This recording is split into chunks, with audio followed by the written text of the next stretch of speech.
Jain, I'm Vishal Jain. I work as CFO for American Express India. Hi, good morning. I am Prashant Jain. I am Managing Director for GE Power India Limited. Hi, I'm Swati Jain.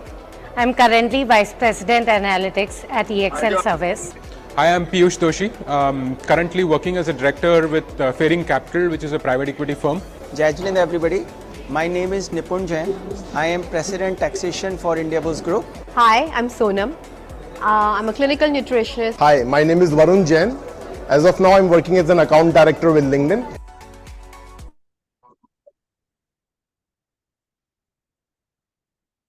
A good mentor can help you coach on your personal style, how you should communicate, how you should interact with people, and how should you build your own personal brand. What I feel is really going to be a big thing. It's not visible. Every mentor and mentee, because they are getting a platform to disseminate the knowledge and experience. With the young generations getting access to the accomplished mentors of the Jain society, it will really fulfill the dream of every Jain to be I'm stopping the video. I'm stopping. I just stopped the video. Okay. Okay. Right. So thank you so much and welcome everyone. Let's get started on this and today's session. And we will start with the Naukar mantra.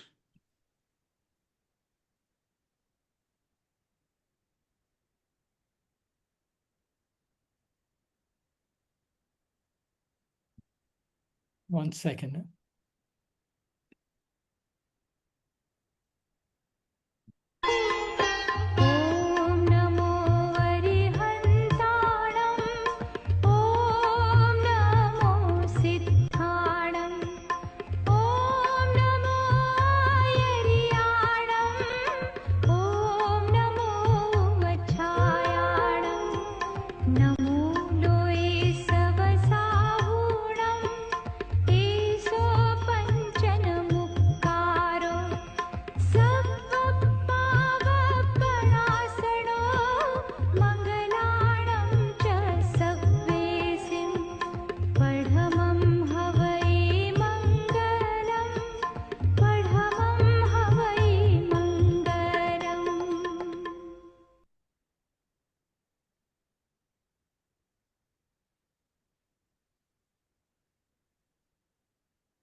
Jai Jinendra, everyone.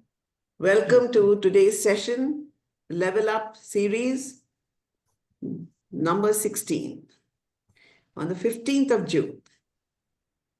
Really a pleasure to have everybody here, and we really look forward to this session.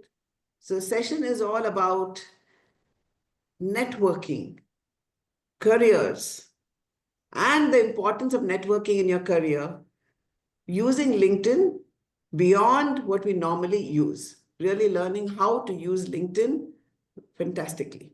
So how is our session going to be laid out? We have three wonderful mentors who are going to be sharing with you. I'm not going to be introducing the mentors because you are going to learn about their career and how networking helped them reach where they have all reached. So I'm going to actually be asking the mentors to introduce themselves and tell you about career networking. When we go through the first part of this program with asking questions of our mentors, them sharing information, Varun Jain, who has previously worked with LinkedIn, will take you through do's and don'ts of how we actually use LinkedIn in a very practical and effective manner, do's as well as don'ts. After that, we will see what are the questions that keep coming up in the chat box. So please do write your questions there. Rahul Jain, who's part of our team, would be monitoring that part, and we will collate it and present it to our mentors. Sanyog Jain at the end will share how the mentorship program works, what JPF mentorship program is all about, and how you can be part of it. Then we will throw it open to open mic, and invite you to unmute as well as come in and ask your questions directly. So officially we will close at 11:30, after which if you still have some questions and the mentors have agreed to stay on a little bit more for another 5-10 minutes to have some one-on-one interactions. Right? So we would always, as we normally start, we would like to know who has joined. We had numerous registrations, but we know that not everybody joins. And we want to make our session very relevant to the people who have joined.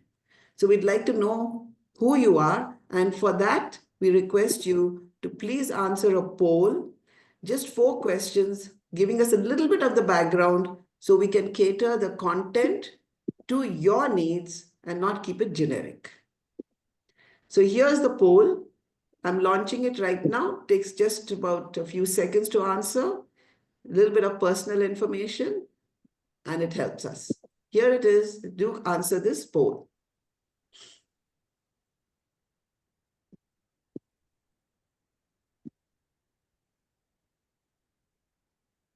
Do we have the bandwidth, Sushma ji, to have people switch on their cameras?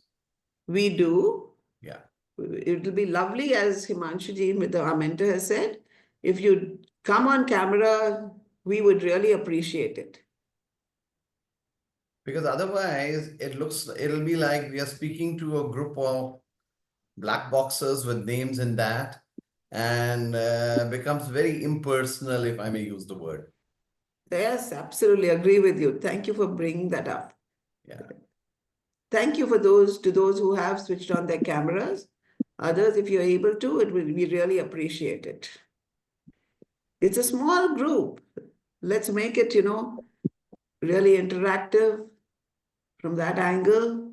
Lovely to see the faces, reactions.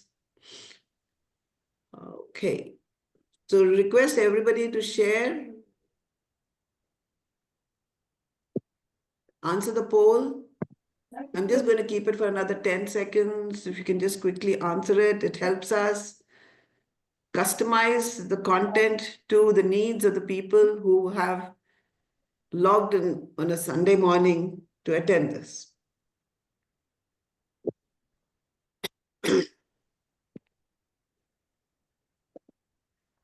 Okay, I'm just going to stop sharing, the poll. Right, only 50% have participated. Yes, Apurva, is there anything you would like to say? Yeah, from where we can answer the poll? I've just recently I joined. think maybe you joined a little late, so it would Okay. have, we just stopped it. Okay, I'll just try to see. Okay. Sure. All right. So we're sharing the results with all of you. So what we see is most of the people are in the age group of 20 to 40.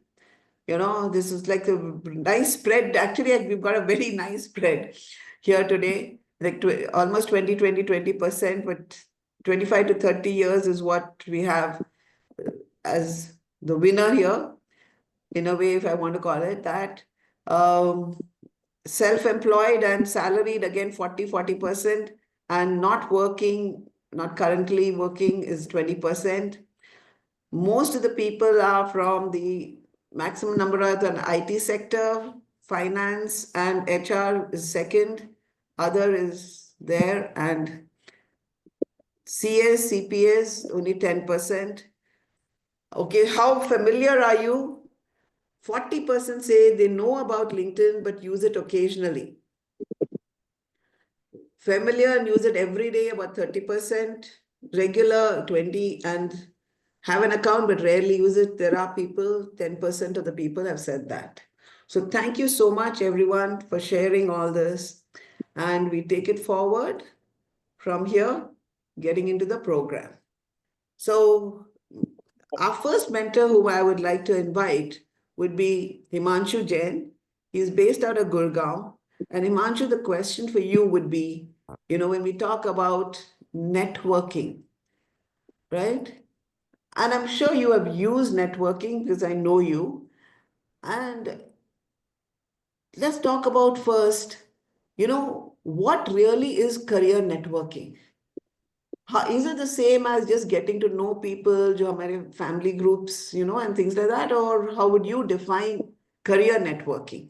Over to you, Himanshu, and I'm going to spotlight you. Okay. So Sushmaji, it's interesting. You asked me this question. Career networking is, in my whatever my understanding is nothing but by being connected professionally to a set of people with similar value systems, working across industries and functions, so that you stay in touch with your professional world, if I may use the word. Imagine you are the only hunter in the jungle, or you're the only farmer in a village, and you don't know anybody else. You don't know whether you are doing well, you are not doing well. Can you do more? Is there something for me to learn? You can't do anything. And imagine you have a small group of 20 farmers. So you have a network of 20 farmers who tell, I'm having this problem of a weed attacking my farm, and I can, this is what I did to solve my problem. That is a network. You may not be sitting down for a meal with him in the evening. That's friendship. You may or may not be sitting for a meal with him. You may not be discussing your wife and your kids and your parents and your health problems with them, but you're discussing with them your professional issues. And there's nobody in this world who does not face a professional issue. It could be as simple as this, that I'm not happy with my salary increase. What is happening? And that I'm sure a lot of you will connect with this fact, because many of us, I used to say in my times when I was managing a large force, that everybody's underpaid in their minds. Everybody believes he should be earning more, and you can never pay a person more than what he deserves. Everybody thinks he deserves more. So now, if you come to know that your friend or your colleague or somebody in a different industry who used to get a fantastic and has got less than you, you feel much better, because we like to compare. As human beings, we like to connect and figure out what's happening in the world around us. So for me, networks are very, very simply connected to like-minded, similar professionals in your space, seniors, juniors, peers, to know and to stay connected to the professional world around us. I would put it very broadly in this manner. Now, there are many things you can do with it. You can always know of an opportunity coming in an organization through them. You can always tell them to help you find a new opportunity. You can help them resolve a problem. You have a friend who works for a sourcing industry, and you have a supply problem in your company with that. You can call him and say, can you help me, guys? For him, it's a business opportunity. There's a seminar on how LinkedIn can help you. No. Sorry. Yeah, sorry, that is somebody who unmuted themselves. I'm just making sure people are muted. There was a question. I thought I'll address that if there's a question right now. No, that was a distraction, disturbance. To me, this network can be virtual, can be physical, as one may choose.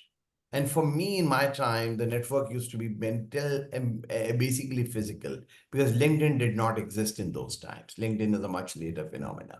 And LinkedIn is an extremely efficient way of being connected to a lot of people. One word of caution before I drop my mic is it is being used very loosely today. You have so many people in your connect, you don't even know what they do. How can they help you? You just keep connecting because you want to show on your Facebook, I have 1,000 connections. LinkedIn, I have 2,000, 5,000 connections, and that's all you need. Now, 5,000 connections do not mean anything if you don't even know what they do and how can they help you. This is just a number.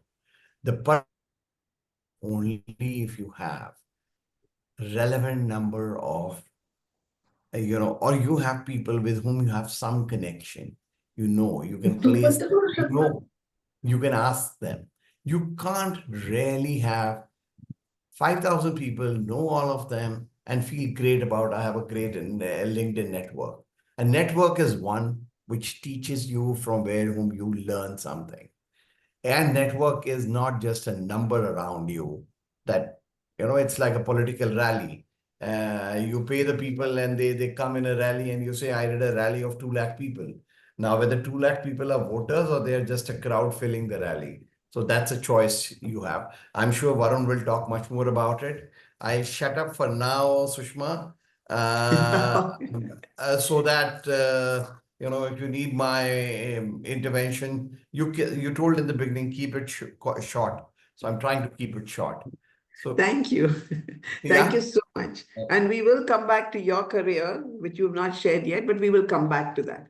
I'd like to move over to Monica. Monica Pirgal is based out of Bangalore, and we've seen her career. I've seen her way she manages, the way she carries herself, and oh, amazing. So, Monica, we'd just like to know a little bit about your career.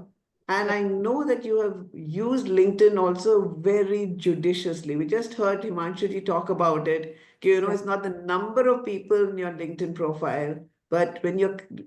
So, what are the networking secrets? What are your career networking secrets? Tell us that.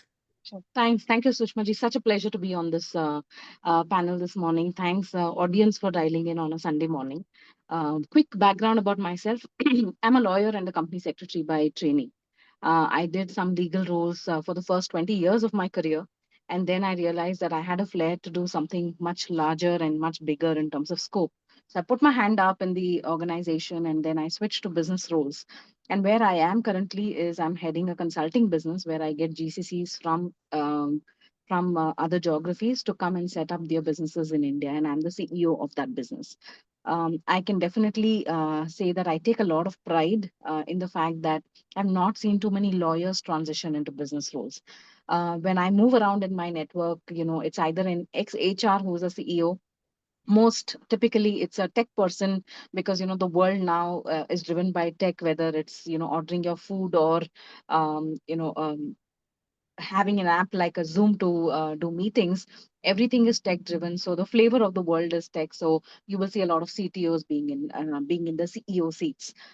We have also seen CFOs, because a lot of business agendas are driven by cost. So I have not seen too many lawyers. So I do find myself a little odd when I am moving around in circles and CEOs, for two reasons. One, there are not too many women at the top. Second, women lawyers, not at all. That is good and bad, because it's a great conversation starter, right? A lot of people just approach me to say, okay, how did you get here? It's a great conversation starter, and that's a great landing point. Now, how do you take off from that? What's the springboard you use? Is something which is completely your caliber, and how you want to use it favorably, or shy away to say, oh, it just happened. No, I don't say that it just happened. So to your other part of the question, Sushma ji, secrets of networking in the professional community. I have been a hopeless introvert during my early years of life. So socially, I just wouldn't speak because I was less confident at that point in time. Of course, my education and a lot of job exposures, brought me to this stage where now I feel more confident about speaking. But having said that, I don't take things lightly to say I'm just going to land at this platform and just speak my mind. I do prepare every time and every single time. Just yesterday, I was at Your Story and I was speaking on a panel. And Your Story is, a platform which I have always admired for what Shraddha Sharma has made made a platform out of nothing is something that I look up to. So finding your mentors, finding people who you look up to, being intentional about where you want to reach and chasing that. LinkedIn is a great platform for you to achieve that. As you start off, even I'll tell you the very seed of networking is fitted in our lives when we choose a college, for example, right? Typically, we don't choose college because, of course, we do choose college 50% because it has great coaching and great teachers, but 50% is also for the crowd. right? We choose communities to live in, not because, the houses are great or something. It's because the kind of people who live there, which will help you get to the next level. And these are nothing but networking. It can be professional, it can be social. Some social comes is driven by heart. You have to look nice. Professional is driven by mind, where you have to look competent. Just finding that balance. And I feel at the end of the day, a platform like JPF or JITO, my social network and my professional network culminates so beautifully into the same space. So that's my 2 cents on networking. We'll share further in the session, but just leave it at that for the introduction. Thank you. Yeah, thank you. Thank you so much. It's so wonderful and love it. There were two things which I really picked up out here, and that was one. You said, growing up, you were an introvert, you didn't really want to come out and things. And then just look at you now. Wow, amazing. What a transition. And I think a lot of us in our initial age, when we are teenagers, etc., we have a different type of personality. But we need to really understand when to network, when to take initiative. And the second part you said is, yeah, social is all about the heart-to-heart connect, social networking. And the professional is all about the mind, where you're really connecting on content and your professional expertise. So beautifully put. Thank you so much. And we will come back to you to learn more about it. Now let's to call upon our third mentor today, and that is Varunji. Varunji, what I would love to hear from you is really all about, tell us first, really in a capsule, starting from college days. Okay, what was your career like? And then tell us one incident. Tell us one incident, actual example, where networking actually helped you in your career. No, great. Over to you, Varun. Thanks, Sushma ji. And, to make it short and crisp, and thanks for Monica and Himanshu ji to share your life experience. I think one of the driving force for me to invest a bit more into my education, I did study across different colleges, and I think I invested time, was the driving force of networking. I think early in my career, I realized that your network is your real net worth, and what you bring on the table with an open slate to absorb and to help people below your ladder really takes you forward in the direction. I've always studied in colleges where placements never existed. From day one, you have to be up and running, because like in India, you have the placement scenario, the placement committees. Over there, you need to completely interact with the alums, with the experts, with the professors, that how can we make the most of it. So I think global awareness, being hungry, being inquisitive is something which has always helped me in my career, and as Monica was telling, even I had a lot of shifts in my career. I started in the oil and gas industry as a field engineer, then transformed into strategy consulting with PwC, which was a glorified executive assistant job with the large promoters or the large CEOs doing all their work and helping them in their business expansions or strategy. And then I moved to LinkedIn, which was completely different trajectory in terms of my work profile. Now, what helped me to move to such roles is all about having the right mentors early in your career, who are ready to share their journeys, who are ready to understand what sort of aspirations you have. And it's a collaborative approach. I'm a firm believer that a mentee doesn't choose a mentor chooses a mentee. I would like to have the best of mentors who should guide me, but I can only work towards they guiding me. But at the end of the day, it's the mentor who will select if he needs, or he or she needs to guide that mentee. That is my firm belief in my life. So I think the major crux of how networking has helped me, Sushma ji, in my career, what you asked. I think I've always been handpicked for different jobs, and that is the investment in my networking early in the years. Apart from my first job, I've not applied for jobs. I think that is something which really gives you the ROI. And, good leaders out there are scouting for good talent. They know what kind of work you are doing. It's a very small industry. They know what kind of contribution you are making to the company and what can you bring on the table. So those type of healthy discussions really, empowers you to ask more. And one last thing which I have learned and I'm still learning is the interviews have flipped. For example, if today you call me for an interview, even I need to be prepared to take an interview from you because I need to be hungry about what you are doing on the business side, what motivates you, what you have to offer to me. So that kind of conversation really empowers the discussion going forward. Wow, amazing. Absolutely. This is what you're saying is, yes, mentors choosing the mentees. Yeah, who do we want to work with? And the other one is really when you're talking about it, apart from your first job, everything else was offered to you. And if you really look at it, when I look at, job postings, it is at entry level and you have walk-in interviews.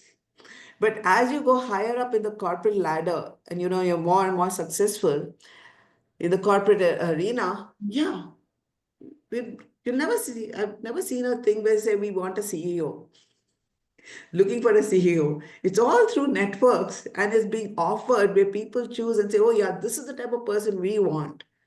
So I'm going to come across, thank you so much for that. And let's go to a person who has been in a CEO role. I mean, all of you are very accomplished and Monica is also CEO. But yeah, Himanshu, tell us more.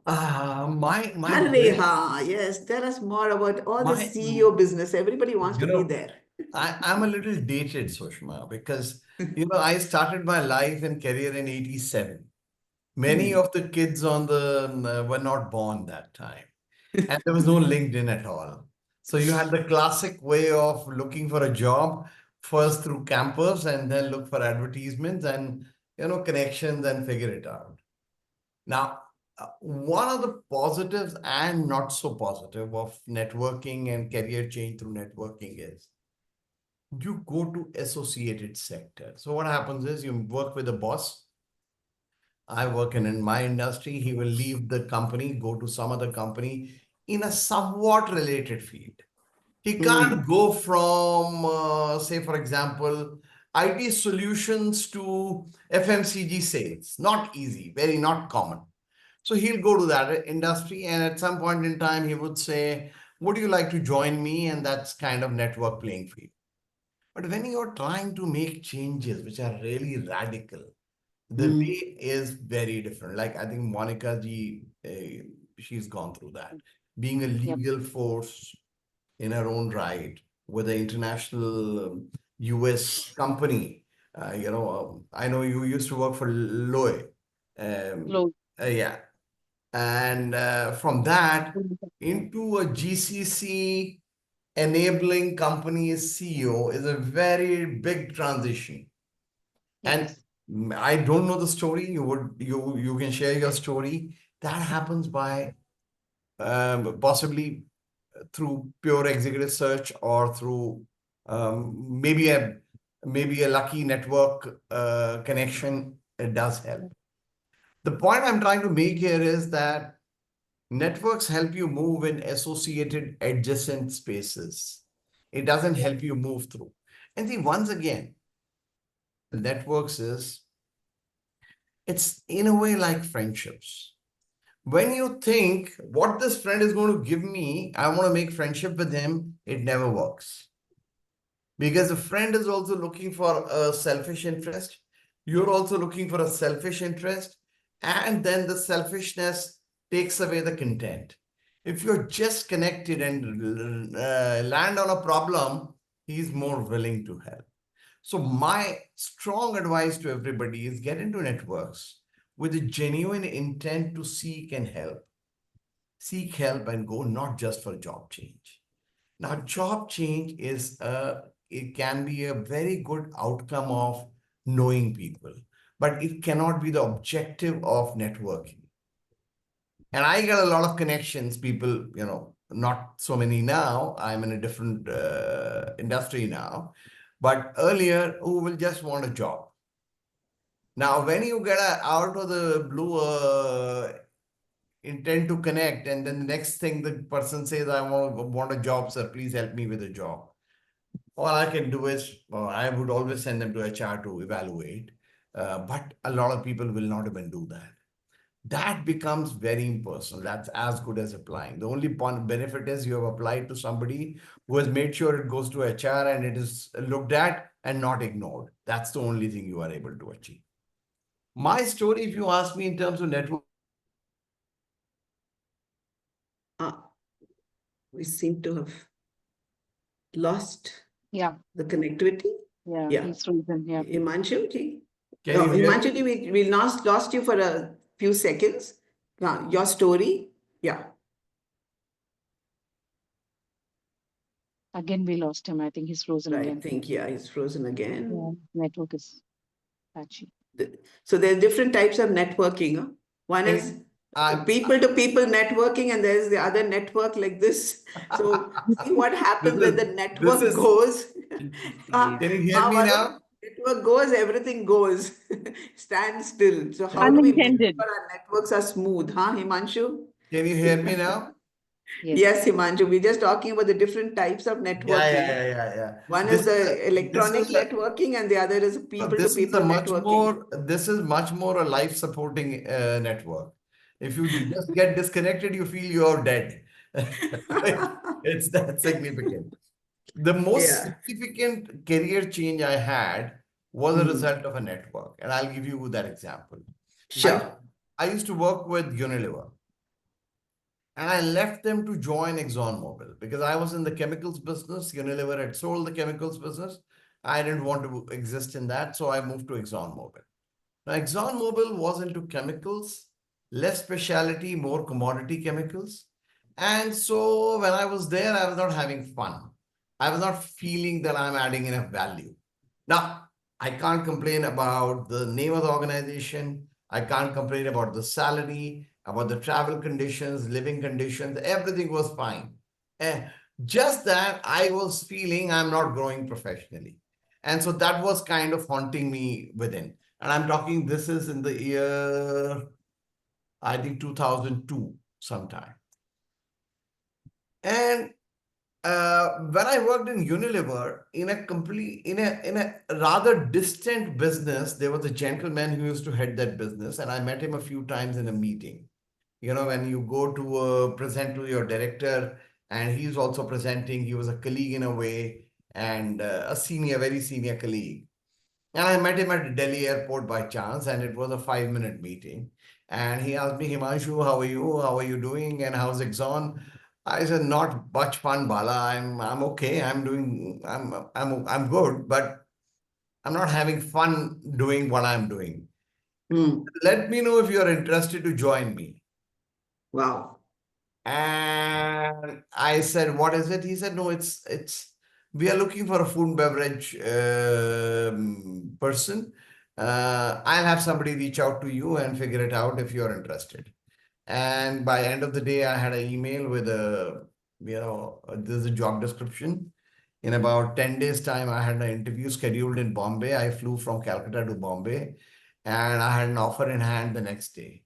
The point is, this is pure network. Of course, I went through my rounds of selection and, the psychometrics and all that. But this was a move. And he told me later on, Himanshu, I saw what you did in Unilever. And I remembered your, drive and your personality and what you could do. And I wanted a very similar guy here. So I was keen that you are able to make it. Now, this is an example. And this was a gentleman with whom I had no such expectations. I just met him professionally. We talked professionally. He had a view on a business. I had a view. And we talked of the views. And in the process, started respecting each other. This respect was much more genuine and fundamental than if I had gone to him, Bala, help me find a job. And then I'm asking him for a job. He will say, oh, the guy is a loser, or he's not finding a job and not able to make it. And this can't work. Now, I'm not saying people should not look for a job through LinkedIn. They should. but they need to be a little smart about it. They can be a little smart about it and see there are different kind of times. There are times when you are in a good job and you're not in a crisis. There are times you are in a crisis. And today the crisis has become more prevalent. So both things are perfectly okay. My daughter found a job through LinkedIn out of the blue. She saw somebody was looking and she said, should I go and explore this? I said, exploring anything is always possible. Never say no. The long and short of what I'm saying is have a network for professional connection, living in a professional world where you understand what's happening around you, not with the pure intention of looking for a job. That becomes counterproductive. You do not get enough respect and you are not able to get what you want. If you seek a job and you are in a crisis, say so clearly, no problem. But if you're not in a crisis, be subtle, be smart about it. Over to you, Shilpa. Thank you. Thank you so much. And yes, it's all, when we're listening to all this, it is all about, yeah, what are we doing? What are we changing? So moving from there, I'm going to just go, I'm more or less going round robin and moving over to Monica ji. Monica ji, question I have is you've worked in so many organizations and you've worked across departments. Okay. So let's look at it. Now we've mostly been talking about things that are external, right? Okay, from one company where you're moving to another. So question is networking only when you want to change companies or even within a company and say at an entry level, right? At a junior level, entry level in a company. How would networking play out? What would networking really mean out there? So Give us some advice. Sure. I mean, I don't think I am capable to give advice, but I can do. I do can definitely share my experiences. I kind of agree with Himanshu ji because LinkedIn or in-person networking is not just about finding jobs, right? And I did pick up the point which Varun made that you need to help and seek help. So these are the two things typically why why networking is important, but that's not the only driving force. Um, to what Himanshu ji said, networking can help you move just across the same industry.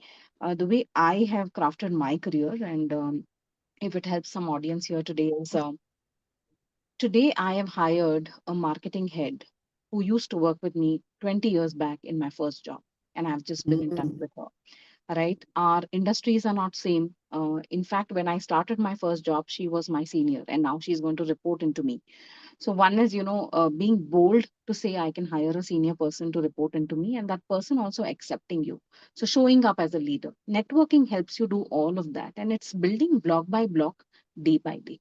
It does not happen overnight to say, now I'm in college, I don't think this is important for me, or I'm in the middle of my career. I love this company so much that I'm never going to need a job change. I'm going to retire in this organization, and therefore for me to be visible on in conferences or in LinkedIn is not necessary.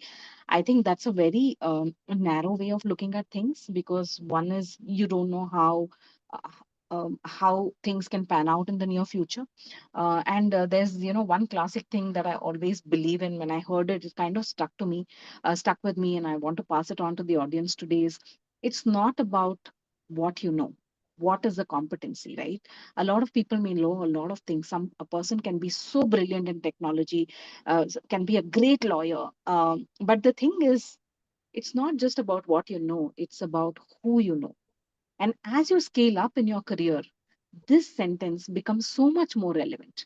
When you're starting your career, I would say, in college, or when you're just in your first jobs and stuff like that, networking is not about being out there and sending LinkedIn connections to CEO. That's not your audience. So don't do that. You may be rubbing people on the wrong side.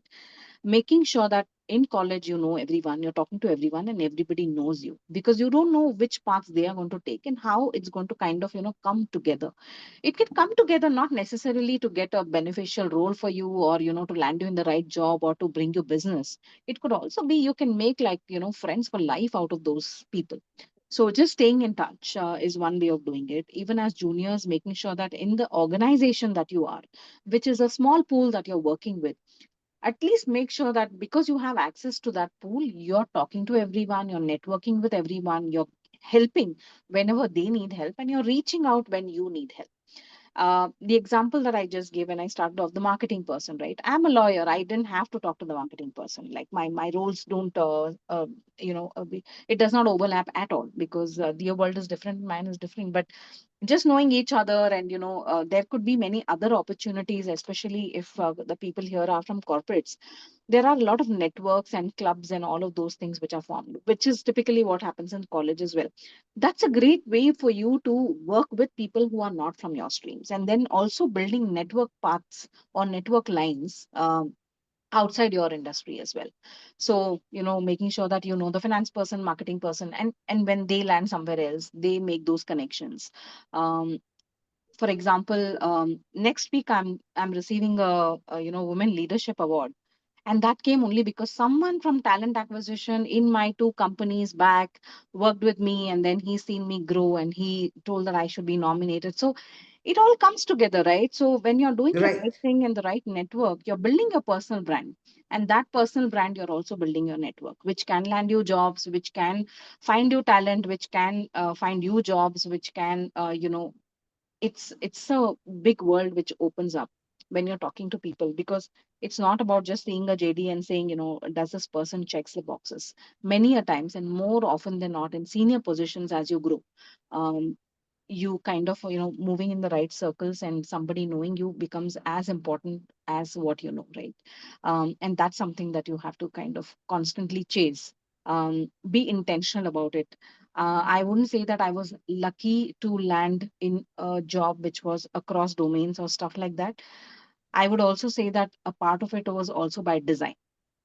Am I reaching out to the right people? Am I being genuine in my relationships? I met 50 people yesterday in your story event after my panel discussion. Some were juniors. So how am I connecting or interacting with the juniors for them to see me as a leader? At the same time, I met my counterparts. So how am I connecting with them? Making sure that you have courtesy messages going back to them after you've met them, telling it was great meeting you, so that when they go back to your chats later, they know that there's been a connection. Maybe going back to the chat will take them another full year, but nonetheless, it's a social footprint that you've created, and it always helps to pick up where you left. So these are some things that I do. When I go for physical meetings, I make sure that I follow it up with making those LinkedIn connections. And when somebody is connected with me on LinkedIn and I know that he or she is going to be there in a conference that I'm going to physically be in, I make sure that I ping them and say that let's make sure that we meet up. Because a physical meeting followed by a virtual connection, and a virtual meeting followed by a physical connection, it all comes together beautifully. You have to just connect the dots and make sure that you string it together. If you leave one thing loose, then the string breaks and all your effort goes down the drain. Beautiful. Thank you so much. I mean, those are such practical tips that you've just shared, whether it's internal or external, when you go ahead and see things. And yeah, following it up, being intentional. I think being intentional is the word that I'm really going away with. Yep. And I'm going to take the liberty of actually sharing another example. And I'm going to share this example because I know that the person is also here right now, not to put the person in the spot, but it's something which impressed me numerous years ago in the corporate environment about being intentional. Okay, so I do a lot of training as a consultant for various organizations. And there was this person who was attending the training program, and this is in 2011. And I can never forget that day 2 of the training, around 3 o'clock, there was a sheet which was circulating. And I was wondering what was happening because there was a little bit of disturbance. And they said, no, we are filling out the sheet. And what the sheet had was name, email ID, phone number, department, okay, and birth date. And he was collecting the information of all these people, some 20 plus people who are part of the training program. And I'd never seen this happen where somebody else has taken the initiative to do this on their own. And I found it so fantastic. And this was an entry-level person. And then I said, okay, what's happening? And I said, okay, typically when people say and they get excited and then they leave it. But no, what this person did was actually at the end of the training, went home and before the end of day, wrote an email marking his boss in a CC and all the participants and me and said, thank you so much for the training. This is what the training was about. This is the takeaways and let's all implement. Varun, what you've talked about, help others and you get, and then Monica, you've talked about this of, consistency and, long term. And, Himanshu, everyone, how do you build that image about yourself? And I was like, okay, I've seen this happen numerous times. And let's see how long it lasts. Sure enough, in another month and a half, it was somebody's birthday. And everybody got this email, hey, I hope you remember the thing and how you're doing, etc.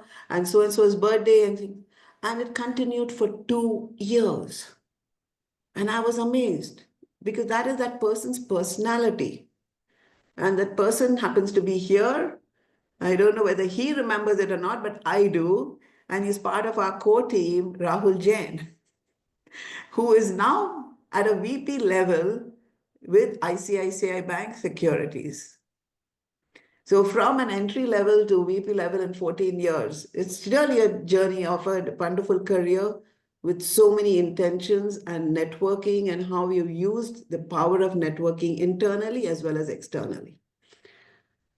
So Rahul, take a bow. Just spotlight you for a minute. It's okay.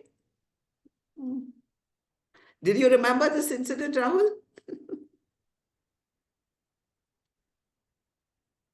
No, you're going off. Okay, we'll get you back. Yeah, I do remember Sushma ji, and it was I know there are initial stage of life when you're about 6-7 years into the corporate. You want to establish your brand, you want to establish your network, because the same people who are around you, you will see them around after 10 years as well. Not many will change. I think while we look at the race of life, it looks very easy. But then, we want to beat each other. But then at the end, you see after 10 years, everybody together, chilling out and enjoying and supporting. I think that's where it matters. And obviously, all those mentors sitting on the corporate hierarchy always recognizes, I'm sure if it has been noticed by you, others have made a note of it, and it comes together. And again, I think there was one thing which is intent, or the consciousness, which is important, where, if you are positive about it, if you are not expecting anything in return, it pays off. When you start expecting in return, probably you become too transactional there. And that's where you miss the honesty part of it. I think that's where I'll stop. Thank you for highlighting it, Sushma. Thank you, Rahul. Wonderful seeing your career right through the years. Right. So if we look at it, we can really wind it up and say, okay, these are all the things which are common. All mentors where we've seen, where people will succeed, these are some common points. Now let's get more into the practical aspects of it. And we're going to invite Varun Jain, please, to take us through what are some of the common mistakes that you see people making? How can we really leverage? Because of all the social media platforms that we have, would you say LinkedIn is the best for the professional? Because we see LinkedIn becoming a little bit more like, Facebook now. But what are your views? You've been part of the inside story. You've seen how the algorithms work, what makes things come up and down. So just give us all the tips that you can in the next 10 minutes, please. Thank you. Thanks, Sushma ji. And to, lay the foundation of next 10 minutes, I think we have two CEOs in our panel today, Monica ji and Himanshu ji. But for the larger audience, we all are CEOs of the brand called you, right? So we aspire to become a CEO, but always remember you are the owner of the brand called you. And let me talk you about some of my learnings, which I've learned over the time in last few years. Okay. So I think something which is extremely important over here, and I'll just walk you through how to use the platform, some best practices, and what wrong we are doing, is a clear demarcation between spending time and investing time, right? What I remember, Himanshu ji, we were discussing last time. Uh, you go to the gym to invest time. If you are spending time in the gym, you can't have a good body or you can't have a healthy body, right? Now, on the platforms such as Facebook, such as Instagram, we are spending time being as interested as it can be that which place Varun is today, what is Varun eating, but that doesn't help you. That will not serve the same dish what you want to eat in your life, right? Like that's what we are spending time. So in a nutshell, let me just quickly walk you through that. What exactly is LinkedIn? So LinkedIn is connecting the world's professional to make them more productive and successful. It's not about getting you a job. That's the end goal unintentionally, which happens because you're working hard towards it. But it's a network which comes together. Now, what's the power of the platform? I think these numbers speaks for itself that what kind of network we have, what kind of professionals we have, right from the top leaders to the influencers to the promoters to the people who are doing a lot of philanthropic activities. It's a huge list across the various levels. Now, extremely important element, what many of us are not, I would say investing time into or not working towards, is your profile, your story. As Monica was telling, that each one of us carries a story which we bring forward, and every profile of yours has a story. Now, what are you doing towards that story to showcase on the platform is all about you. There are various elements which describes your story in a very crisp manner. I want to let this be one of your takeaways so that you can make the most of the platform. As simple as having a professional photograph. I'm sure many of us on the call would not even have a professional photograph out there on the platform. Now that's your kind of seriousness which you are trying to offer. You can't have a photograph in which you are unprofessionally dressed. You are doing something which does not describe the serious you. Okay. These are some of the examples which I have seen in real time. And these are the examples not of people who are starting their career, but even mid-level managers. Now, that is the seriousness they are offering to their network. So in the second row, what you see, these are some of the professional headshots which you should have. And all these things doesn't require any of your financial efforts. It's all about being aware. Adding your industry, you might be a student, you might be an entrepreneur, you might be a businessman, you might be a freelancer. Having your industry, having your respective specialization in place, so that really gets you the right feed into the system. Drafting a compelling summary. Okay, I'm in 12th class, I'm trying to look for respective people to network with, to understand what's happening in colleges, curriculum they have, what's a scenario out there. Summary really defines the positioning statement. What is it all about you? What's your definition? Each product has a definition, each brand has a definition. What's your positioning statement? That summary is extremely important. Detail out your work experience. Now, some of you might ask that, hey, I don't have a work experience. It's perfectly fine. You might have studied in some colleges, in some school. You might be a part of a theater group. You might be a part of any NGO. You might have done something interesting in your life. Describe it out. That's your contribution to the large ecosystem. That's your strength. That describes you. Let me put it this way, why these elements are important. For example, if Sushma ji wants to get in touch with me, the first impression would be she would go through my LinkedIn profile and she will get an idea about my personality. Some questions she wouldn't even bring in on the discussion, but she will have a flair of my personality. Okay, Varun is doing this, Varun is doing that. And to stitch the story, something interesting happened with me 2 weeks back. I got a call from Niti Aayog, that is Government of India, and it's a big thing.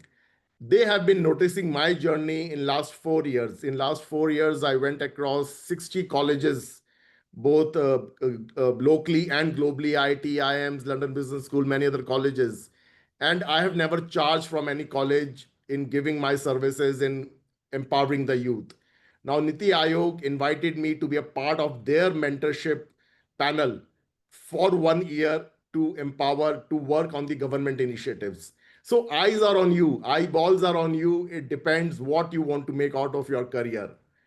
Add examples about your work. Maybe you would have worked on any interesting presentation. Maybe you've worked on any interesting marketing collateral.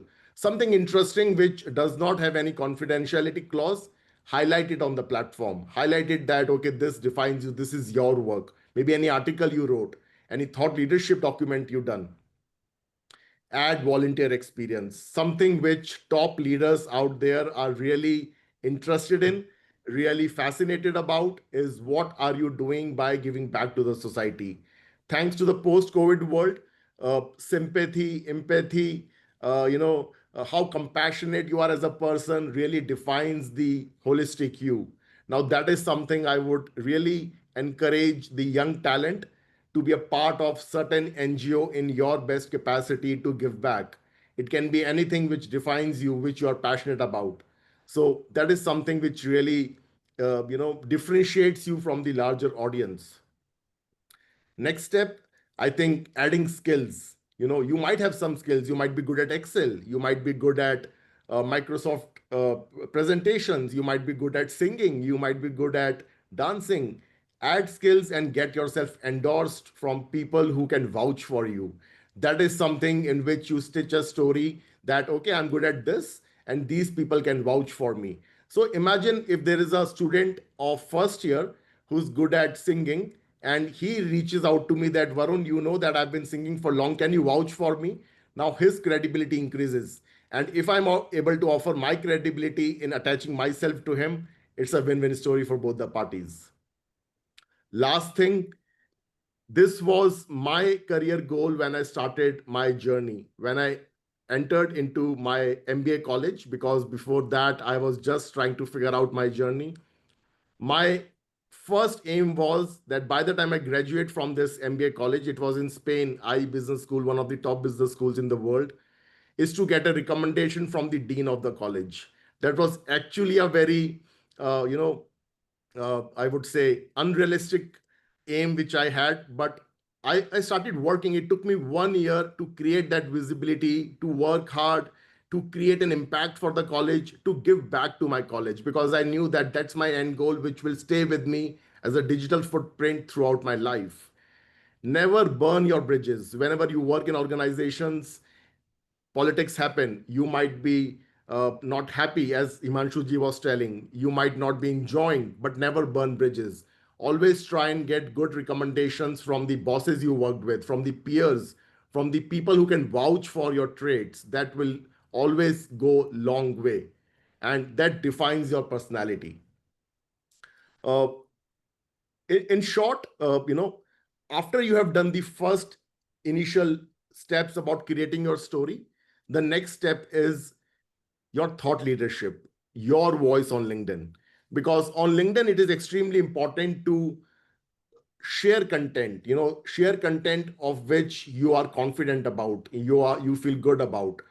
Don't indulge in political content, religious content. That is not something which requires your attention. There are experts sitting out there who can do that. Don't indulge yourself in talking about celebrities out here. That will not help you. If you want to be helped, try to talk about something which showcases your personality. You are not a Bollywood reporter. You are not I would say someone who is hired by Congress or BJP to represent them. That's not something you are required to do. Now, the best practices for sharing updates, share your authentic voice. Maybe you have read a good book. You have some learnings to share with the larger community from that book. Maybe you went to a place where you got some learnings about the culture, about the ecosystem. So create an opportunity to reciprocity. If you feel that, and I remember I had this interesting discussion with the Monica ji a few years back. Even if you are not confident about posting on the platform, start engaging on the platform. You see some content from a good leader out there, maybe respond to it that sir, I agree with you. This is my understanding. What do you think can happen in this? And don't expect an answer, but just showcase that you are absorbing the content.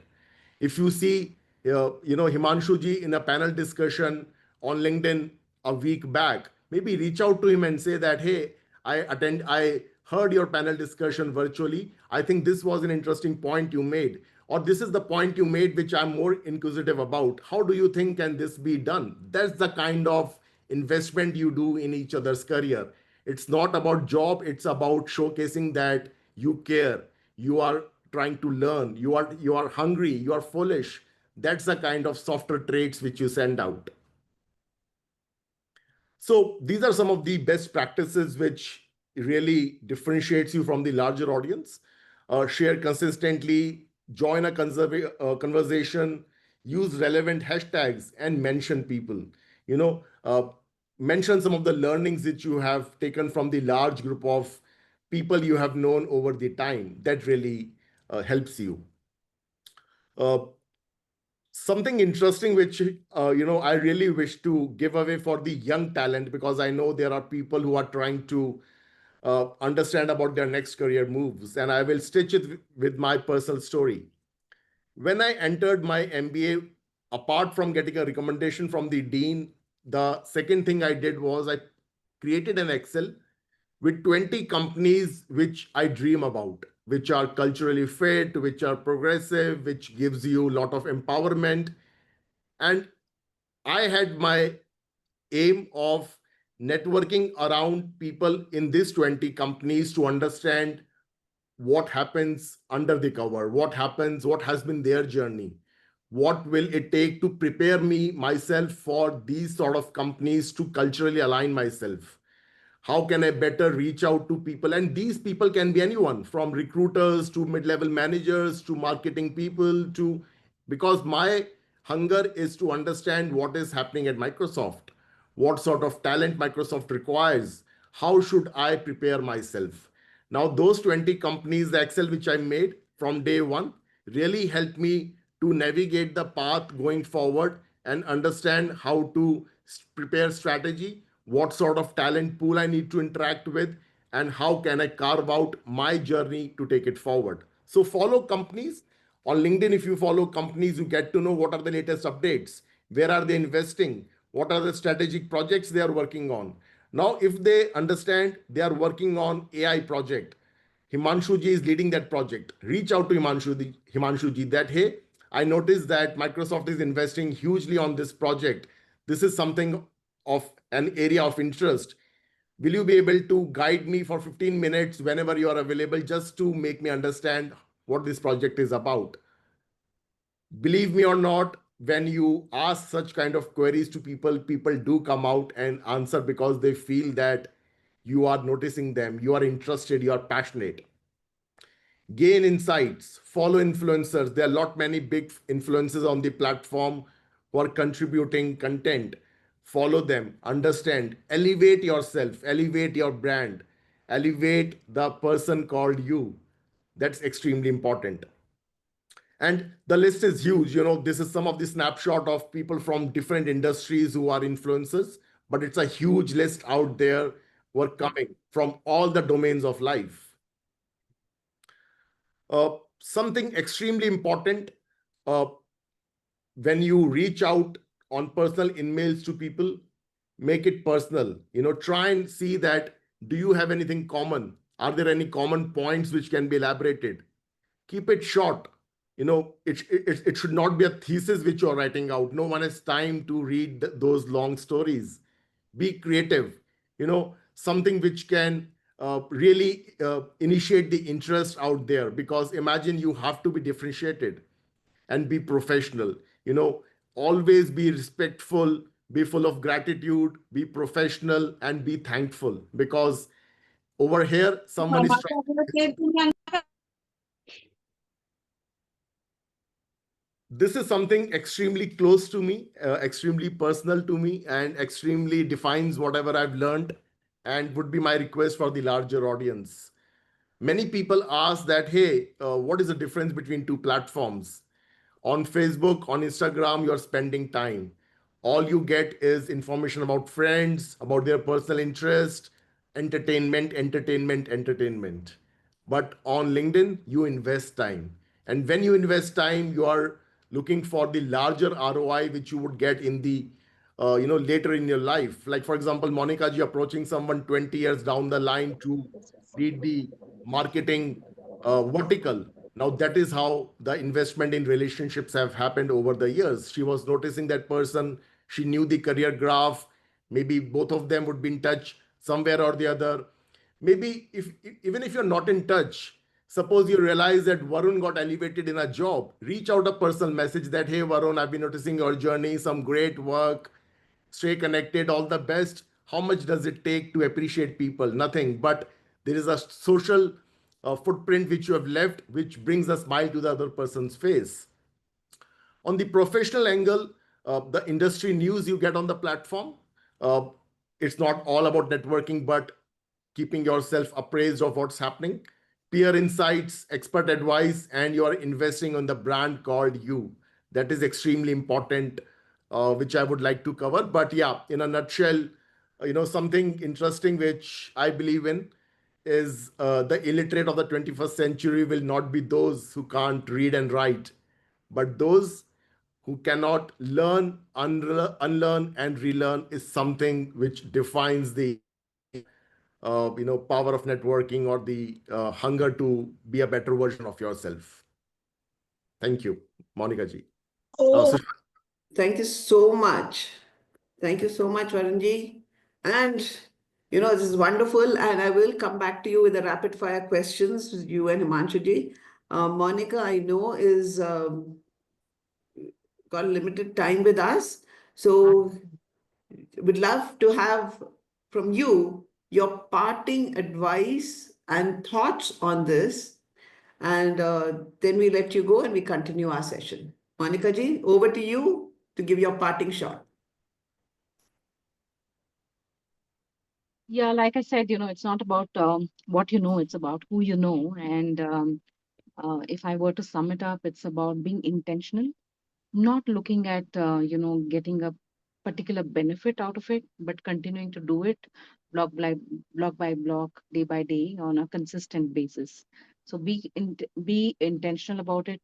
I love the way Varunji mentioned, going after those dream companies, making sure you're tracking them so that you're then upping your game even in terms of knowledge and competency when you're having conversations. So one, be intentional, be consistent, and yeah, I mean, continue to invest in the network. It could be a praise, it could be a compliment, it could just be commenting on their, on their updates and stuff like that. But I do feel like LinkedIn is the best platform for professional network. I don't care how anybody else is using it, whether they are, posting their holiday pictures or, mountaineering pictures there. But it's up to you how you build your personal brand, because I like what Varunji said, you're the CEO of your personal brand. So you have the right and the opportunity to build it the way you want to. Thank you. Thank you. Thank you so much for sharing all this and your journey and how you've been using it. So really grateful. And I know you've been a mentor and you're very actively involved with JITO. So I'm sure the journey when all our interactions will continue. But for today, thank you so much. Thank you so much. Now we'll move back to Varun and Himanshu, and we're going to put you on the spotlight, right? And we're going to do a little rapid fire. I have a comment to make before I think. Yeah. One second, Himanshu. Let me just get you on this. Yeah. Spotlight. Yeah. So both of you are now on the spotlight. Okay. Go ahead, Himanshu. I have a quick comment with, I heard all the tips, and I wish I had met Varun when I was a baby, where I would have done more with my network there. Himanshu, network. Dono networks. How do we get both networks to work properly? I love the way he targeted companies, studying them and all. I never did that. But what I'm saying, Himanshu, maybe he's having network. bandwidth, Himanshu जी आपके network का bandwidth का problem लग रहा है. We are losing you. मेरी ये Thank problem you. है, आप सही कह रहे हो. Can you hear me now? Yes, sir. Yeah, I'm switching off the video just. The reason I keep switching on and off my picture is just because when it says your connection is unstable, I switch off my picture because that's what I thought will help. The point I was trying to make here is, I wish I knew all this and I wish I knew in my times and I could have benefited. Couple of things apart from whatever you do, reach out. And I don't think one should take the advice from me, Monica, so literally when she says it's not what you know, but whom you know. What she's trying to say is whom you know is extremely important, no doubt about it. But your authenticity, your sincerity, your commitment in what you say on the platform is as important. Don't make light of your commitment to the cause or to the comment you are making. From a CEO's perspective, and I've been a CEO for almost 20 years, the last 20 years of my life, you know, with a managing director role in Philippines, then onwards, I was leading a region, India, Southeast Asia, and then I led APAC. And I was part of the global executive committee for Diversey. Pretty large company, not so large from a global standard, but large enough from an Indian standard, about 20,000 crores, 25,000 crores in today's terms. And when you are there, what you look for is sincerity and commitment. So when you reach out to a CEO and say, sir, I really would like to work for Diversey, I would always take that guy as like, you know, the attitude is positive. And attitude is the single biggest reason why you succeed or fail in your job. Not the knowledge, if you're willing to learn, if you can learn, and every organization is willing to give you a chance to learn and make best of it. But your authenticity, commitment, sincerity matter a lot. And there was another comment you mentioned earlier, Sushma ji, about, you know, internal networking. Yeah. Now imagine if I am wanting, if we are looking for talent, and CEO, let me tell you, a lot of people in this platform may say, well, there's not enough good jobs and all, but you ask the CEOs, they will say there's not enough talent. 99% of the CEOs fight for talent. That's the problem they have. And it's a very, very real problem. Why?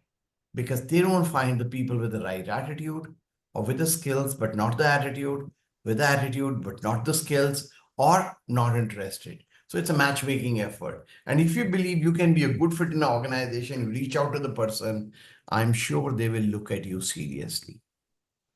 The second thing, whenever you're trying to grow a person within the company, you will be happiest when a guy is not working within his silo and he knows the company a little broader. I mean, I joined the company in an HR function, but I am friends with people with sales and I hang out and talk to them and understand what are the challenges they face. And I know what the sales team is doing and what are the finance team challenge. I am much more valuable to my CEO and my company than a guy who is doing his perfect job in time and going home at 5 o'clock or 6 o'clock. Your network within the company is a great platform for you to be launched for the next bigger role. Because when I'm looking for, you know, a training and learning and training lead from an HR executive, I would look for a person who's connected, who knows people, who knows their need, who can get them to a meeting, who knows whom to reach out to. This is a big, big, big skill, and it matters a huge lot. I can't emphasize it enough. Varun can add more to it, but I just wanted to make these 2-3 comments before we go into a rapid fire. Sure. Thank you. Thank you. Thank you. Thanks so much. All very valuable inputs. Quick one for Varun before we hand it over to Sayog. We'll skip the rapid fire and we'll open it up to people after Sayog shares what JPF mentorship program is all about. And Varun, one thing, when intentional, we have to invest time and the things, and I'm listening from another perspective, suppose I'm using LinkedIn, the thing that I'm getting scared of, oh my God, how much time do I invest? Where will I get this time? Anyways, time is short. And what do I do? And I am not very good at English. I'm not very good at writing. So how do I create content? So give us in 30 seconds your tip. No, absolutely, Sushma ji, a great question. First of all, time is all we have. I think time is not short, as simple as maybe half an hour a day. And we spend around 3 to 4 hours a day scrolling those reels. So I think you need to take a judicious call where you want to spend time and invest time. Secondly, absolutely, your English might not be good, you might not feel confident, but you can absorb content. You can absorb what Himanshu ji is writing, what leaders are writing. You can absorb what some of the experts are writing. You can elevate yourself in becoming more confident.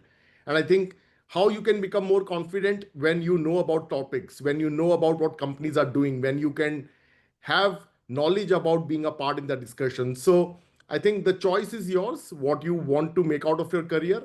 We can always have options that, hey, I don't have time, but I think the reality is time is all we have.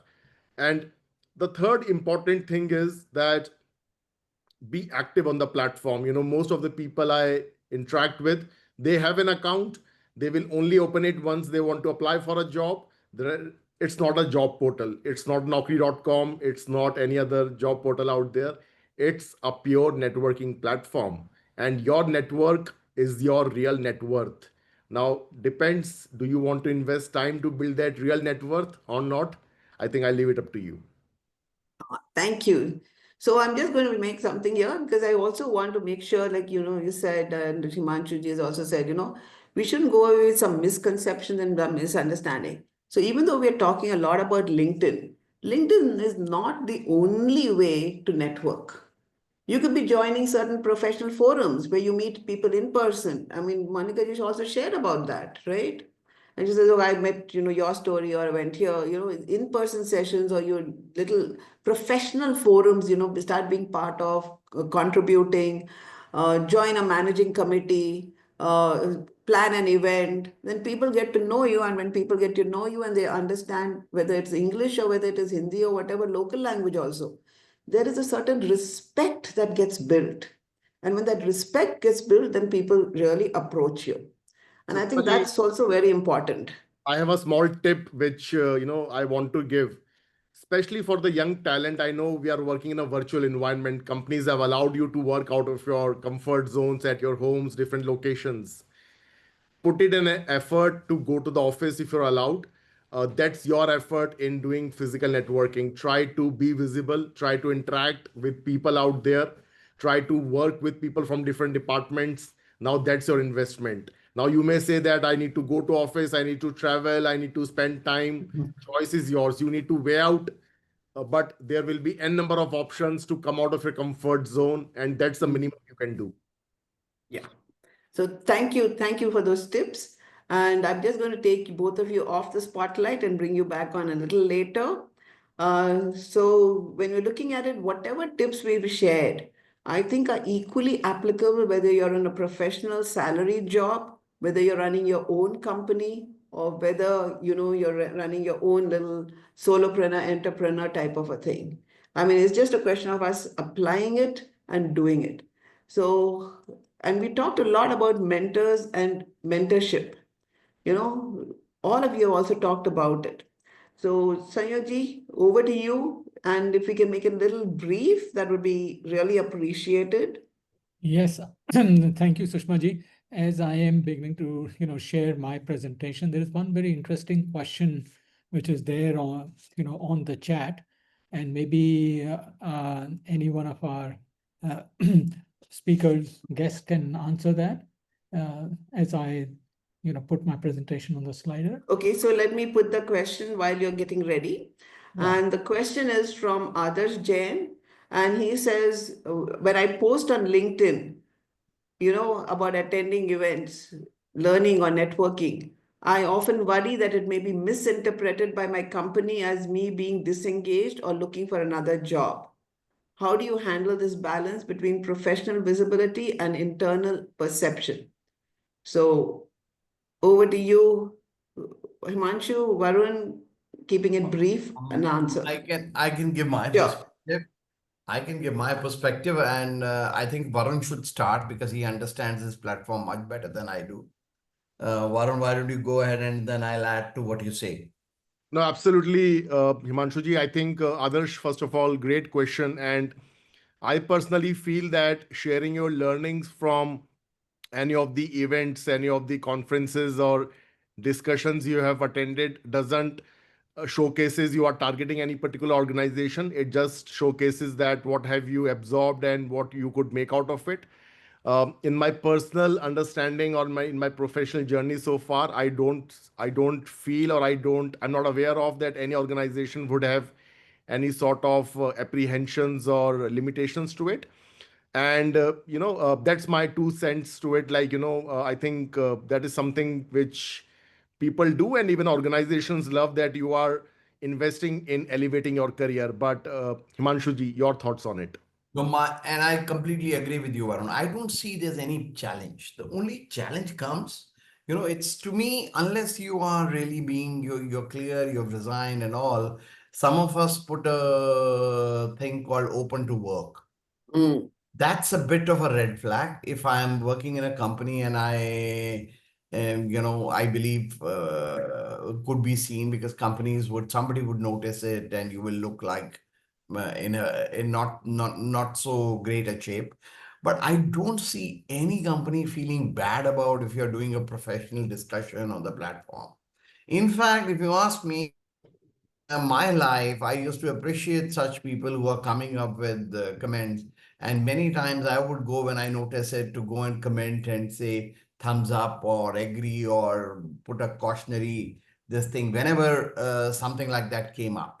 So to me, be rest assured, unless you have a specific kind of a comment in mind, please bring it up. We can address that. But otherwise, I don't see any risk of that you being misinterpreted. Thank you, Himanshuji and Varunji. I thought both of you would be the best people to answer that question. Sushmaji, is my screen visible? Yes, absolutely. Please go ahead. Thank you. Thank you and Jai Janendra to everyone. It's really lovely to attend this session. So much of learning which comes out from this session. And as Sushmaji said, that LinkedIn is a very powerful platform to network. And so there is another platform to network. And it is called the JITO as well as the JITO Professional Forum. And let me tell you a little bit about JITO as well as JPF. Now, JITO is a very large organization. It's really a unique multi-stakeholder community of visionaries, Jain industrialists, business people, professionals who share a commitment to shape the future of community and society at large. As a matter of fact, every one of our speakers, in a way, they highlighted what is there when we talk about JITO. And the objective of JITO is economic development, knowledge, and service. Now, as I told you, that it is a very large organization. It has got 9 zones, 73 chapters in India, 31 international locations, and more than 18,000 members. JITO, something very unique about JITO is it touches every member of the family. So there are 14 different projects, what we call as or wings of JITO, starting with JITO Incubation and Innovation to JITO Business Network, JITO Center for Excellence, JITO Ladies Wing, Youth Wing, Sports, Matrimony, and also JPF Professional Forum. And so we are all part of the JPF project. Our really goal is to bring where experience meets curiosity, and I'll explain to you in a little bit what it really means. So as far as JITO JPF mentorship program is concerned, our mission is that in 2026 and beyond, to be able to build a platform where Jain professionals can engage with accomplished Jain professionals. Now, everybody knows that we are a very successful community. most of the people in our community, they are known for their business acumen. But what is also very well, may or may not be so well known, is that in the corporate world, also we have a lot of accomplished people. And people like Himanshu ji, Varun ji, Monica ji. And the whole idea is that for the JITO JPF program is to interact with JITO members and to create avenues that will allow Jain professionals for our audience and those who may not have attended this session across sectors and to network with industry leaders and aspirants, which will drive 100,000 Jain professionals towards the path to success.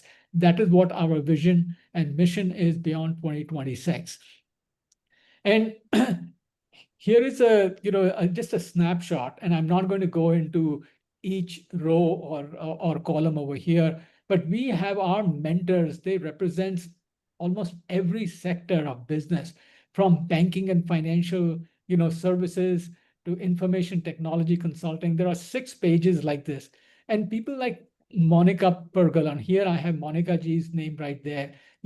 She's the CEO. But she is willing to mentor people in the area of legal, leadership, strategy, business setup, working women-related, all topics, breaking glass ceiling, work-life balance.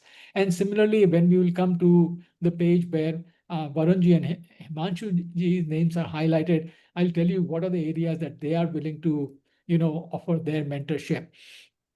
So, if you look at this page, from consulting to environmental services, climate technology, financial services, management, so many different areas, no area where you may be and you will not be able to, get help. Similarly, and I'm trying to make sure that I don't miss Himanshuji's and Varunji's name. There are just too many words. Again, fintech, financial technology, payments, food delivery and logistics.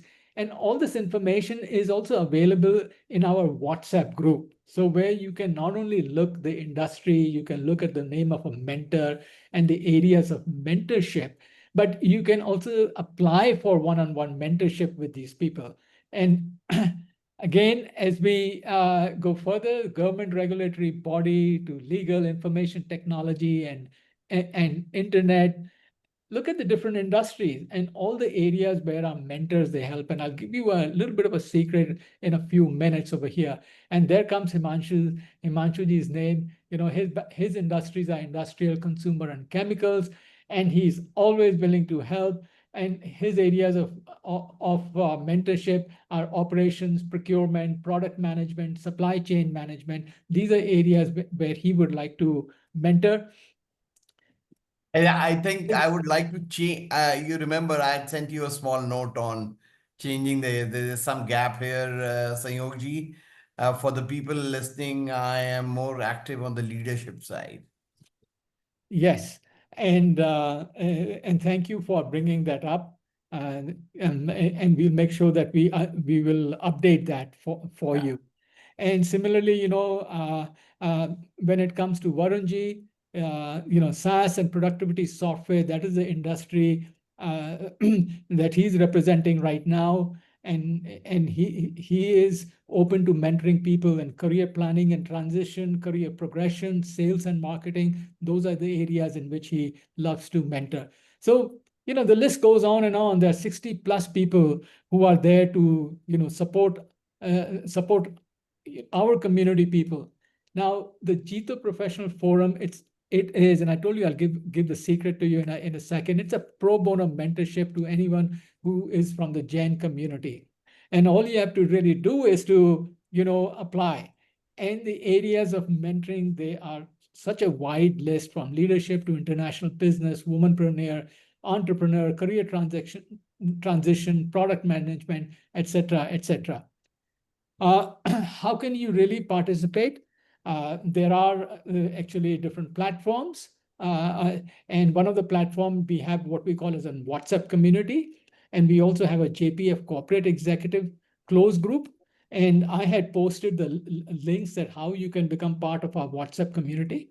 And if you become part of our WhatsApp community, instead of getting announcements of what we are doing through different avenues, you can come to know about those directly. So we run once a month what we call as a level up series. These are expert-led sessions for professional growth. They are conducted virtually. We have group mentoring sessions. These are smaller group mentoring sessions for 15 to 20 participants where you can directly interact with one or two mentors. The next one, which is coming up, is on June 29th. And the topic is the magic of mentoring, how to make it work for you. Just like Varunji talked about how to make LinkedIn work for you, similarly, how you can make mentorship work for you. And then, of course, you can apply for one-on-one mentorship. Those are personalized guidance from mentors and community experts. We also participate, JPF and its mentors, they also participate in the conclaves and events. So like one of our mentors, she traveled to Jaipur as well as to Udaipur, and there, she spoke on strategic communication to the members of JITO. So you can learn a lot here. There are contacts. I also posted those contacts in the chat. So yes, last but not the least, here is our team.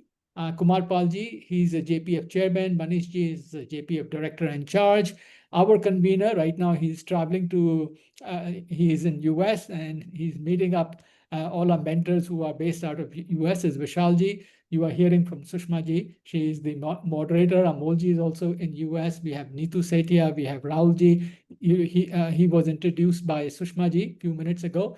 And of course, our program manager is Rutika Sawant. She is also there on this call, a little bit under the weather right now. So with that, over to you, Sushmaji. Thank you so much. And I'm sure we've got lots of questions coming up. But as we want to respect everybody's time, I think it'd be good to have a formal closure and then we can continue the informal chats. There are some questions. Hopefully some people can stay on, and we request you, Sayogji, if you can put the link to the WhatsApp group. Some people are asking for that. I'll do it again. That would help, So I would like to really take just a couple of minutes. These are people I know well. We've been working together, and every time I interact with Himanshu, Varun, Monica, it is such a big learning. The way we exchange information, the things I learn, their focus, their life stories, just having conversations is huge learning. And I'm sure all of you would have benefited today. It is just a starting. It is not the end. It's just helping us think, be intentional, invest time. It's your life. It's your career, and stay in touch. So a big, big, big, big thank you, Varunji. Thank you. Thank you so much, Himanshuji. Thank you, Monica-ji, even though you're not here right now. But officially, I would like to thank you. And of course, to the wonderful team that keeps putting it, I'm part of that team, yes, and keeps putting it together. And JITO Apex, Rutika, who does a lot of work quietly and silently behind the scenes. So with that, we will do a formal closure. However, we will continue with questions. And there are lots of questions, and I'm going to just highlight Himanshuji, 1 minute, let me put you, Varun, can I put you on spotlight? Just a minute. Yeah, this is the spotlight for you. And Himanshu ka spotlight kar dete. Oh, I can't spotlight because he's off camera. Let me try the camera again and see if network and network. Network supports. Yes. This network supports or not, I know the other network of yours is very strong. No, it's not. Okay. I'm not that great at it. I've seen yeah, modesty is, something which I think we should just throw out of the window for some time. All right, here's a question for y'all. And Sandeep, I think it would be if you can unmute, and you're one of our regulars, and I thank you for being there with us in this journey. All right, so if you would just unmute and just speak. Yeah, thank you. Thank you. Am I audible? Yes, you are. Go ahead, please. Yeah. So I think I will put this question to Varun only because it's I have a couple of questions, 2-3 questions about the LinkedIn profile itself. So first thing is, should you connect to your current boss or colleagues on LinkedIn? I mean, if you're already connected, it's okay. But suppose your colleague sends you a request, current colleague, And there are some colleagues who are just trying to find out what are you up to? Are you searching for other jobs? And they are close to the boss. And they are reporting to the boss, oh, he's looking for a job. He's put open to work and all that. So should you decline that request? I mean, should you just ignore that or should you connect to them? So, Sandeep ji, first of all, great question and love the transparency. The honest answer is don't ignore, I would say, if you know the people, if you know that these people, your ex-colleagues, your ex-workforce people, if you know them, I think absolutely you should accept that, because the beauty of the platform is that you should not bring your personal grudges or personal sort of animosity on the platform. It's a platform in which all can flourish together. So even if he gets to know where you are working or if you're looking out for a job, that's not something which is wrong, I feel. It's only in our head which we feel it's wrong. If I'm working under Himanshu ji and he's paying me some money, and if I feel I'm unhappy, and if I'm trying to network around, look for my expertise, I think he won't feel bad about it, as long as I'm doing justice to my job.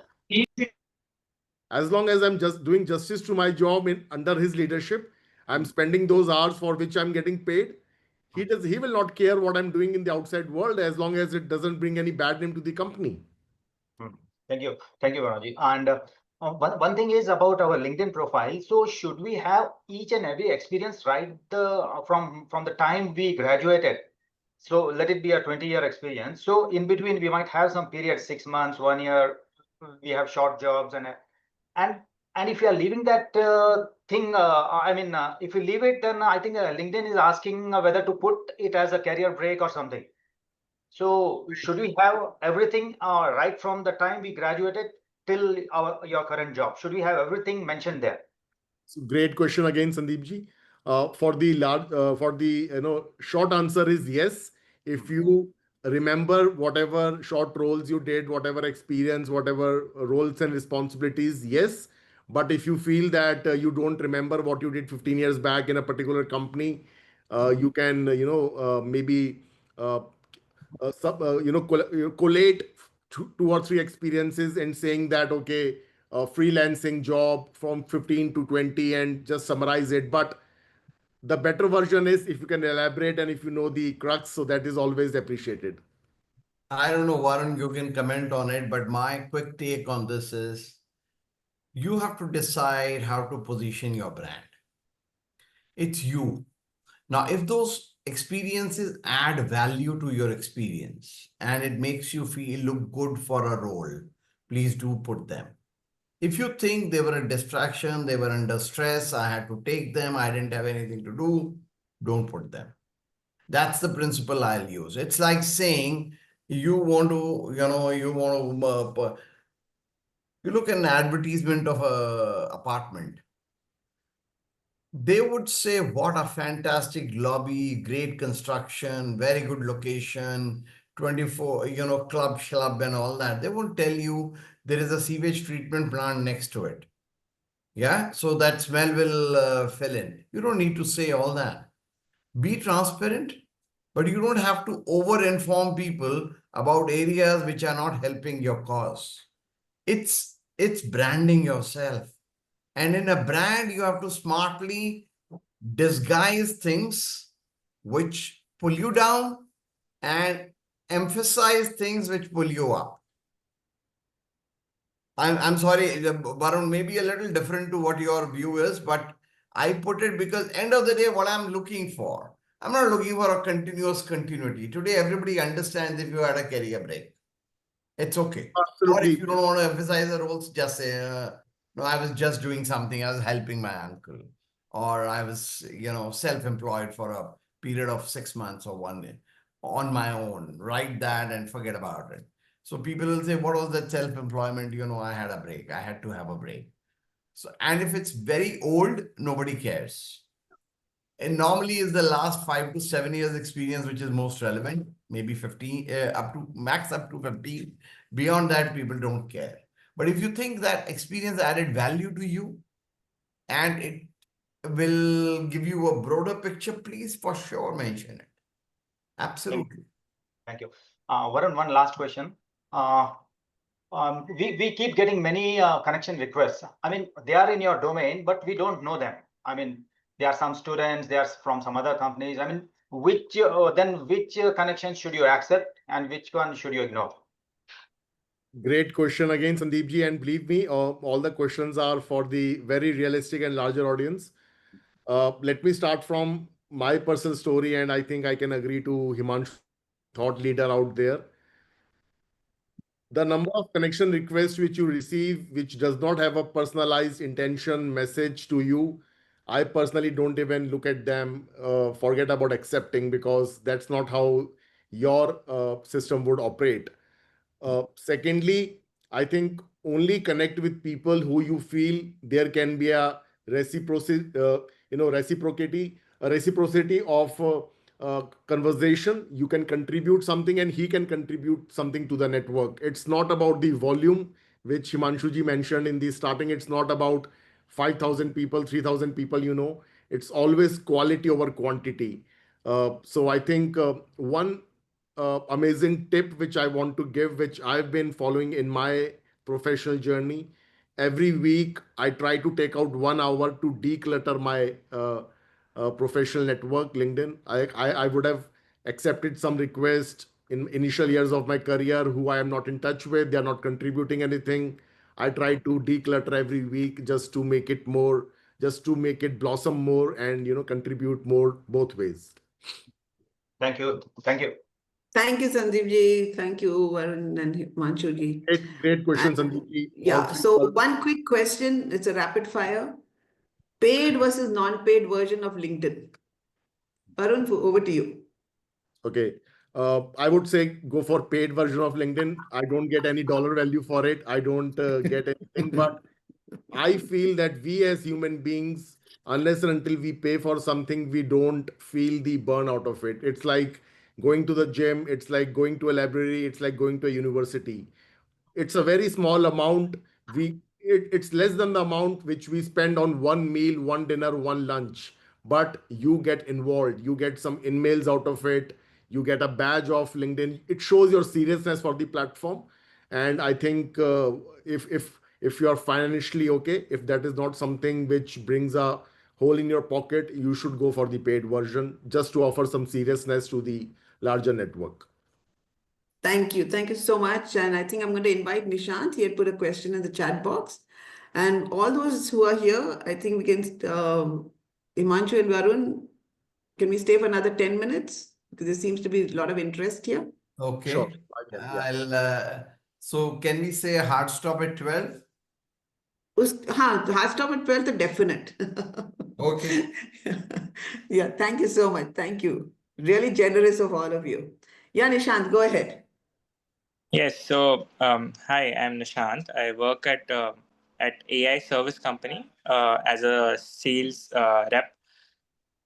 So now I'm more leaning towards like how can I own more of PNL and like go to some other company and like learn more of how to do sales and all. So yeah, what would be your guidance for it? And I am in future I'm looking for a tech company where I can be a founder or something like that. So what would be your thought on it? Just help me understand. You mentioned something like ICP. I didn't get it. So over there, like it's an AI service company. They provide simple chatbots. So what I do is I find a use case for certain company, ideal customer profile, and I try to connect to them on LinkedIn, and then ask them, are you facing this issue and something like that, and then I connect with my founder, the company founder. And Nishant, you want to take a PNL role, which in the current company, in some company, Yes. Eventually. My experience on this is that when you're trying to expand adjacently to your new role, typically a new company will take you for what you know and what you're good at today. If you want to experiment and stretch yourself into a new area, your current company is the best bet. I think what you should do is raise your hand to the company and say, can I get a role which helps me play with a bigger opportunity? it's possible they come back to you and say, I don't think you're ready, Nishant. You are not there. That's possible. In that case, my suggestion will be, tell them what will I take to get ready? Can I put together a development plan with you? What kind of skills should I learn? Maybe you can go to platforms like Coursera in consultation with your direct boss and the HR as to what. Now, if you show this much interest in grooming yourself to get there, they will look at you very favorably. Because I'll tell you something from when we look at people, we look most at people who are very interested in growing on their own and who are willing to invest their time and energy. A lot of times our challenge is people are not serious about their jobs. So for somebody who comes and says, I would like to do this, how can I do this? I give him advice and he does it. And then he shows that interest. Wow, this is fantastic. I love that guy. I would like him to take a risk. See, a risk with you in a new role will only be taken by your current company. Now, I'll give you my journey. It's a bit longish answer. I joined as a sales head. Or I would rather say I used to be a project engineer. I'm going back. And Hindustan Lever used to have an 8-page form where you had to write with your hand. They didn't allow typing or anything else. Where, what do you think, imagine, what role you like, what you didn't like, and a lot of descriptive answers. When I joined them as a project engineer, I was in their project office, and one fine day the HR calls me and says, would you like to do sales, Himanshu? I said, what made you say you want to give me sales? They said, we read your form. We had a position ready and no internal candidate. We were reading your form and we saw you had done purchases, you had done other jobs in the past, and we thought you may be interested. I said, I will do it. But I don't know anything about it, so I'll have to learn. Go ahead. Now, they told me, take your time learning, but I knew there is no take your time. I intuitively knew I have at best a month to learn. Nobody is going to give me more time. And 3 months later, I was teaching the industry, paper industry, on how to make paper because I was selling paper chemicals to them. The point I'm trying to make is whenever you want to stretch yourself, go to an external this thing. A simplest thing for a P&L role is do a course which helps you understand P&L. Take a coaching with a few people who manage P&L. They tell you what to look for. And then talk that language in your internal meetings. And that language will get you the opportunity within that. I'm sorry, I've given you a very longish answer, but hopefully it is helpful. Yeah, in that I wanted to add one thing. The thing is over here in this, it's a new startup. So they are not able to guide me as much. I am doing it on myself. So I would like to Sorry, work I'm going to interrupt here. Is it okay?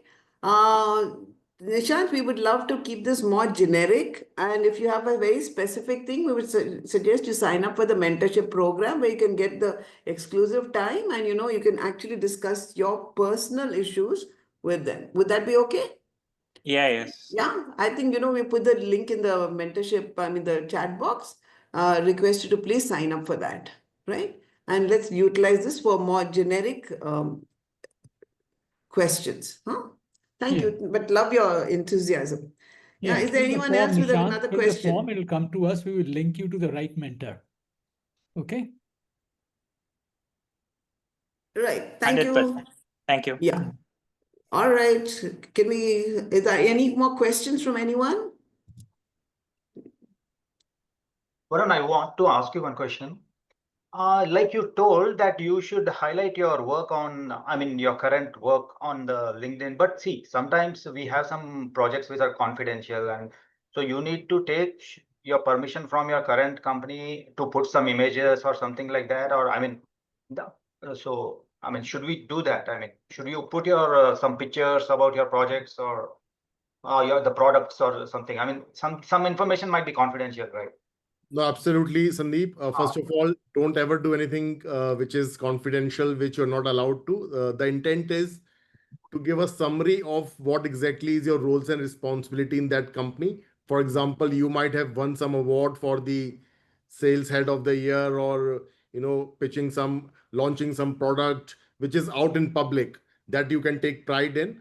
And also maybe you got facilitated by your boss. You got you are the champion in a particular closed group initiative of your company, which again you will take pride in sharing that information. Or there is a product catalog which is out there in the public portal, and you take pride in that you are associated with this product, you are selling this product, or you are the person behind the product team.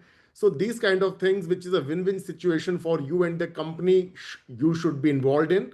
And never the intent is to do something which is non-ethical, non-allowed, confidential, against the rules of the company. There's a very thin line between both the elements, but never do anything which is against the system. Thank you. Okay, I think it's a good place where we can just say, I think we've had a wonderful day. There's lots to learn, there's lots to do. And can't thank you all enough for sharing all your wisdom and really mentoring. And I know you all are going to continue mentoring people because both of you are passionate about it, including Monica ji. So Sayog ji, I think if there's nothing else, your parting shot, and then let's close. Oh, wonderful. So educative, from all three of our guests. I want to personally thank all of you. Wonderful. Hopefully we have got some, friends of the program who are going to help us slice some of the learning moments, which we will share on our WhatsApp group. So from my end, from the bottom of my heart, thank you, Himanshu ji. Thank you, Varun ji. And of course, thank you to Monica ji. She is not here.